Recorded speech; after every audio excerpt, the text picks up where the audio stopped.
Závažné choroby se skrývají všude. Nikdy nevíte, kdy vás nějaká přepadne. A srazí k zemi. Má smysl se proti závažným chorobám pojistit? Tak pokud se díváme na pojištění jako jakýsi nástroj pro zajištění příjmu celé rodiny, tak já vidím smysl tohoto pojištění velmi omezený. Hlavní nevýhodou tohoto pojištění je, že pojistné plnění je spojeno s přesně vyjmenovanými diagnózami omezení, takže to jakési házení šipek do terče, trefím se, netrefím. Já osobně při pojištění pro případ nemocí doporučuji pojištění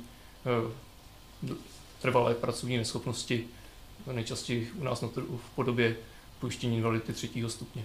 Já bych ho doporučoval spíš jako doplňkový nástroj v případě, že si dostatečně zajistím další rizika, to znamená právě tu dlouhodobou trvalou pracovní neschopnost. Pojištění vážných nemocí vnímám tak trochu jako spekulaci, že v uvozovkách budu mít štěstí, že budu mít tu nemoc, která odpovídá diagnóze v pojistných podmínkách pojišťovny.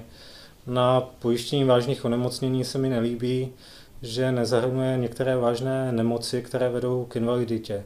Ať už je to diabetes, cukrovka, anebo jsou to nemoci svalové a kosterní soustavy, nebo některé imunologické onemocnění, jako je únavový syndrom a celá řada dalších nemocí. Pojišťovny se v poslední době předbíhají v tom, aby do pojištění zahrnuly co největší počet diagnóz a vede to k tomu, že například je možné pojistit tetanus, ale pojišťovna plní pouze v případě, pokud jsem byl očkován nebo přeočkován, což ve své podstatě znamená, že mi tetanus nehrozí. Takže mně se nelíbí, jak pojišťovny soutěží v zahrnování počtu diagnóz a těm důležitým tolik nevěnují pozornost. To znamená, já bych klientům doporučil pojištění invalidity, to považuji za užitečnější pojištění než pojištění vážných nemocí. Nejčastější příčinou invalidity jsou nemoci svalové a kosterní soustavy. Ty nejsou zahrnuty v pojištění vážných onemocnění. Například i nemoci oběhové soustavy, některé formy také nejsou v pojištění závažných onemocnění. To znamená, že v pojištění závažných onemocnění není celá řada nemocí, které vážné jsou a k invaliditě vedou. Takže větší smysl vidím v pojištění invalidity než v pojištění vážných onemocnění, ale věřím, že do budoucna se pojišťovny polepší a budou nabízet kvalitnější produkty. Je důležité si uvědomit, že vážné choroby jsou pro pojišťovnu vysoce rizikové a tímto způsobem k ní jakožto takové pojišťovny přistupují. To znamená, že tomu odpovídá i cena. Pojištění vážných chorob je poměrně nákladná záležitost a stejně tak, jako je vysoká cena, tak existuje určitý úzký okruh pojištění, určitý úzký okruh diagnóz, které jsou pojišťovny schopny pojistit a následně plnit.